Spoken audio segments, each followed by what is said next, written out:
আমার এক মেয়ে অষ্টম শ্রেণীতে পড়া অবস্থায় গোপনে একজনের সাথে অবৈধ সম্পর্কে জড়িয়ে পড়ে, এতে সে বেবি কনসিভ করে ফেলে। লোকলজ্জার ভয়ে আমি গোপনে তার অ্যাবর্শন করাই। এখন সে এবং আমার বাবা মা সবাই অত্যন্ত লজ্জিত এবং অনুতপ্ত।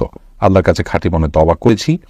এখন তাকে আমার জেনার শাস্তি দিয়ে পবিত্র করতে চাই। আমরা জেনার শাস্তি পবিত্র করতে চাই যেন সে আখিরাতে আল্লাহর পাকড়াও থেকে বেঁচে যায়। এ বিষয়ে ইসলামী দৃষ্টিভঙ্গি আপনার কাছে জানতে চাই। বাচ্চা দুধ খেলে মায়ের অজু ভাঙবে কিনা?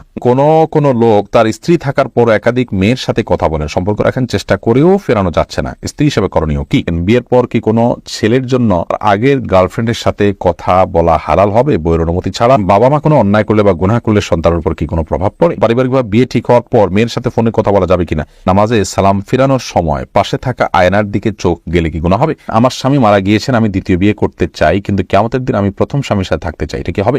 তখন আমাদের আপনি লিখেছেন সবার সময় বীর্য বিছানা চাদরে পড়লে বিছানা নাপাক হবে কিনা? নাপাক হলে তার করণীয় কি? যদি এটাকে খুঁটিয়ে উঠাতে পারেন তাতেও পাক হবে, আর ধুয়ে ফেলতে পারে সেটা উত্তম। অন্তত ওই জায়গাটা শুধু ধুয়ে ফেললেই কিন্তু পাক হয়ে যাবে, পুরো বিছানা না ধুলেও চলবে। একাম বাহাদুর হাওলাদার আপনি লিখেছেন বাচ্চা দুধ খেলে মায়ের অজু ভাঙবে কিনা? না, বাচ্চা দুধ খেলে মায়ের অজু ভাঙবে না। কাজী ফাতেমা লিখেছেন কোন লোক তার স্ত্রী থাকার পর একাধিক মেয়ের সাথে কথা বলেন, সম্পর্ক রাখার চেষ্টা করেও ফেরানো যাচ্ছে না, স্ত্রী হিসেবে করণীয় কি? স্ত্রী হিসাবে নিজেকে পরিপাটি রেখে যথাসম্ভব তার মধ্যে যদি কোনো প্রকার অভাব থাকে, শূন্যতা থাকে, সেটা দূর করার চেষ্টা করা উচিত। সেই সাথে বোঝানো, ভালোবাসা দিয়ে কিংবা অভিমান করে কিংবা মুরব্বীদের মাধ্যমে বিভিন্নভাবে নরমে গরমে তাকে বোঝানো উচিত। এবং অন্য কারোর মাধ্যমে নিজে কোনোভাবে যদি সংশোধন করা না যায়, তাহলে সেক্ষেত্রে তার পাপের কারণে স্ত্রী তিনি পাপী হবেন না, অপরাধী হবেন না। প্রত্যেকের পাপের বোঝা তিনি বহন করবেন।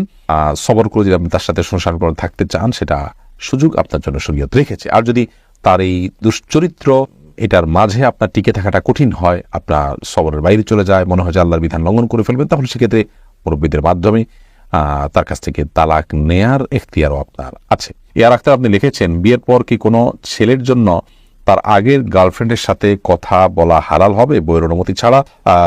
গার্লফ্রেন্ড এই শব্দটাই হলো একটা নোংরামির শব্দ। আমরা গার্লফ্রেন্ড বলবো না, বরং বলবো যে তার জেনার সঙ্গী, যার সঙ্গে সে জেনায় লিপ্ত ছিল বা হারাম সম্পর্কে লিপ্ত ছিল, সে অবৈধ বন্ধু, হারাম বন্ধু, তার সাথে কোনো যোগাযোগ রাখা যেতে পারে কিনা? তো বিয়ের পর হোক আর বিয়ের আগে হোক, কোনো মেয়ের সাথে কোনো ছেলে যদি হারাম সম্পর্ক থাকে, তাহলে সেই মেয়ে হোক আর ছেলে হোক, একজন অন্যজনের সাথে হারাম এটা বুঝতে পারার পর, তওবা করার পর, ফিরে আসার পর পুনরায় যোগাযোগ করা এবং সেই হারাম বন্ধু সুলভ যে যোগাযোগ আছে সেটা করা তাদের জন্য জায়েজ নয়। একান্ত নিরুপায় হয়ে কোনো প্রয়োজনে একজন আরেকজনের সাথে যোগাযোগ করতে, সেটা তো অবশ্যই জায়েজ আছে। অতএব বিয়ের পরে যদি চেষ্টা করেন, তাহলে তার অনেক বড় ধরনের খেয়ানত হলো, অনেক বড় ধরনের এটা আমানত নষ্ট করা হলো, তার স্ত্রীর সাথে প্রতারণা করা হলো, এটা জায়েজ নয়। যার কারণে আগের অবৈধ সম্পর্ককে পুনর্জীবিত করা কিংবা একে অন্যের সাথে আবার যোগাযোগ রক্ষা করা, এটা গুনাহের কথা। আব্দুল্লাহ মামুন আপনি লিখেছেন বাবা মা কোনো অন্যায় করলে বা গুনাহ করলে সন্তানের উপর কি কোনো প্রভাব পড়ে? ভাই আব্দুল্লাহ মামুন, সন্তানের উপরে প্রভাব পড়ে এ অর্থে যে বাবা মা যদি কোনো পাপে লিপ্ত হন, তারা যদি কোনো পাপ চর্চা করেন, কোনো অপরাধ চর্চা করেন, তারা সন্তানরা সেগুলো দেখতে দেখতে, ছোটবেলা থেকে শিশুকাল থেকে তারা সেগুলো দেখতে দেখতে অভ্যস্ত হয়ে বড় হওয়ার আশঙ্কা থাকে। এই দিক থেকে তাদের উপরে প্রভাব পড়ায় বলা যেতে পারে। অর্থাৎ অসৎসঙ্গ অবলম্বন করতে করতে করতে করতে তাদের মধ্যেও সেই নেচারটা চলে আসার ভয়, সেই অভ্যাসটা চলে আসার ভয়, পাপের পথে পরিচালিত হওয়ার ভয় থাকে সমূহভাবে। কারণ মানুষ যা শুনে শিখে তার চাইতে দেখে শিখে অনেক বেশি। শিশুদের মধ্যে এই প্রবণতাটা আরো অনেক বেশি। এই জন্য বাবা মা কোনো পাপ করলে এ অর্থে সন্তান প্রভাবিত হতে পারে যে তাদের সে পাপ দেখতে দেখতে সন্তানরাও সে পথে পরিচালিত হওয়ার সমূহ আশঙ্কা আছে। আর যদি প্রভাবিত হওয়া বলতে আপনি এই বোঝান যে স্পিরিচুয়াল কোনো ক্ষতি, অর্থাৎ অন্তর্নিহিত কোনো ক্ষতি আছে, যেমন বাবা মা পাপ করবেন আর তার জন্য পাপের বোঝা সন্তানের উপরে পড়বে, বা অনেক সময় বলা হয় যে বাবা মা পাপ করছেন সেজন্য গর্ভস্থ সন্তান নষ্ট হয়েছে, খারাপ হয়েছে, এটা হয়েছে সেটা হয়েছে, তাহলে সেটা সঠিক নয়। কারণ ওয়াল্লাহ তাযিরু ওয়াজিরাতুন বিজরি উখরা, আল্লাহ তাআলা বলেছেন একজনের পাপের বোঝা অন্যজন বহন করবে না। বিধায় এ অর্থে সন্তান পিতামাতার পাপের কোনো বোঝা বহন করবে না এবং তার প্রভাব তার উপরে পড়বে না, প্রত্যেকের পাপের বোঝা তাকেই পাবে। ফয়সাল হোসেন আপনি লিখেছেন পারিবারিকভাবে বিয়ে ঠিক হওয়ার পর মেয়ের সাথে ফোনে কথা বলা যাবে কিনা? বিয়ে ঠিক হওয়ার পরে ফোনে একান্ত প্রয়োজনীয় তথ্য কোনো কিছু জানা দরকার থাকলে জানতে পারবেন। এমনি আলাপ সালাপ বলতে যেটা বোঝানো হয় আরো স্বামী স্ত্রী সুলভ আলাপ সালাপ, সেগুলো কোনো অবস্থাতে জায়েজ নয় যত মতো বিয়ের আগদ সম্পন্ন না হবে। মেঘনা এআইডি থেকে আপনি লিখেছেন বিয়ের গিফট হিসেবে পরিবারের পক্ষ থেকে দেওয়া আংটি কি দেবর তার ভাবিকে পরিয়ে দিতে পারবে? না, দেবর তার ভাবিকে কোনো অবস্থাতেই পরিয়ে দিবেন না। এটি একটা নষ্ট কালচার। আমাদের সমাজে দেবর ভাবির সম্পর্কটাকে মনে করা হয় যে একে অন্যের সাথে খুনসুটি করবে, একে অন্যকে আপনার এই যে আংটি পরিয়ে দেয়া ইত্যাদি এগুলো করবে, এগুলো জায়েজ নয়। ইসলামের দৃষ্টিকোণ থেকে এগুলো হারাম, এবং এই কাজগুলোর মাধ্যমে হাজারো অনাচারের দুয়ার উন্মোচিত হয়, খোলে। আমরা সর্বনাশ হওয়ার পরের পরে আফসোস করে আক্ষেপ করি।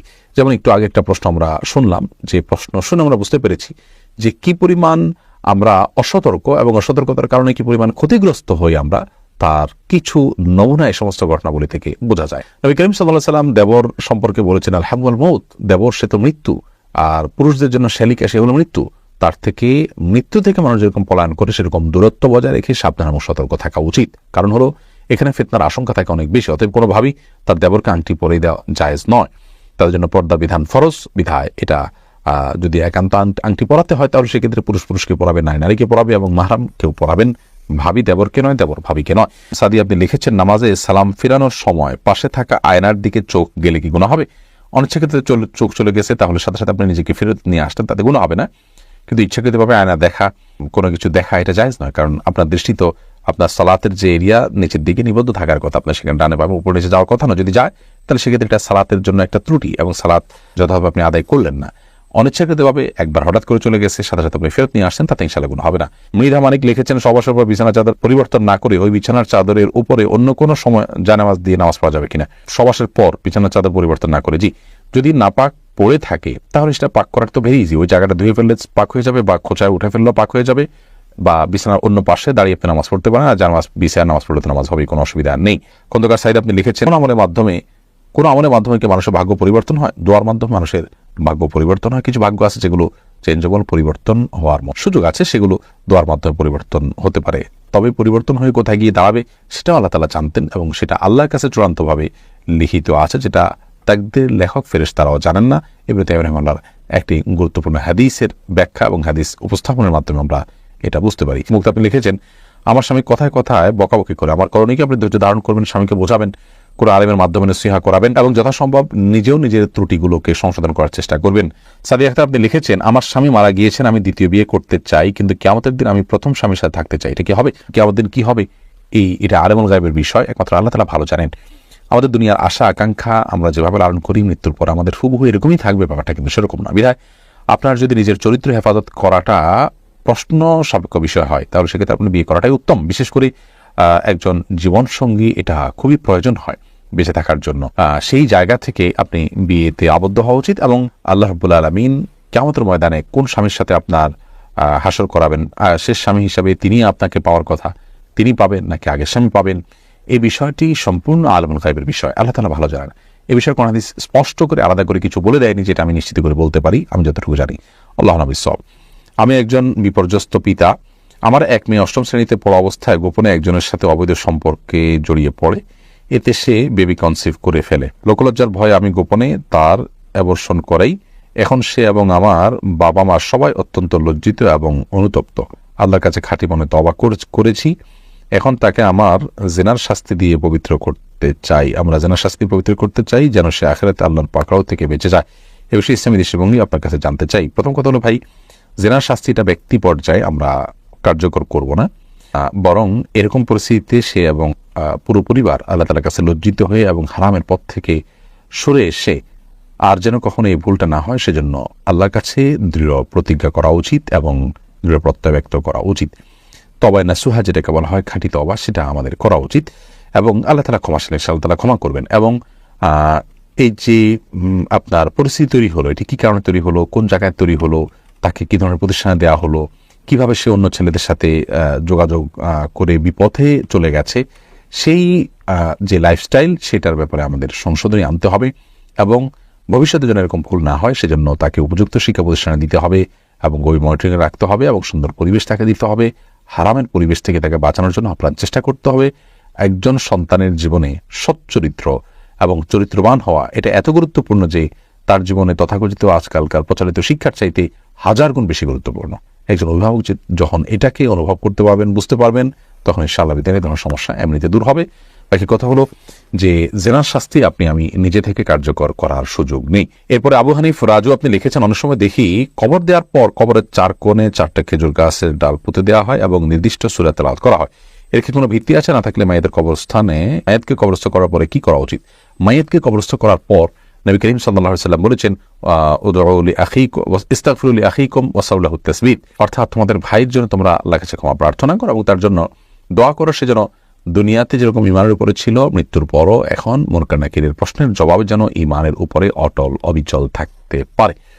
তো সেজন্য আমাদের উচিত হলো, আমাদের কর্তব্য হলো ঈমানদার হিসাবে, ভাই হিসাবে, বোন হিসাবে কোনো ব্যক্তির মৃত্যুর পর তার জন্য, মৃত্যুর পর দাফনের পর, জানাজার পর, দাফন করার পর, কবর দেওয়ার পর কিবলামুখী তার জন্য আল্লাহর কাছে দোয়া করে যে আল্লাহ আপনি তাকে মাফ করে দিন এবং তাকে অটল অবিচল রাখুন ঈমানের উপরে যেমন তিনি দুনিয়াতে ছিলেন। তো এই দোয়াটা তার জন্য করা সুন্নাহ। এর বাইরে আপনার এই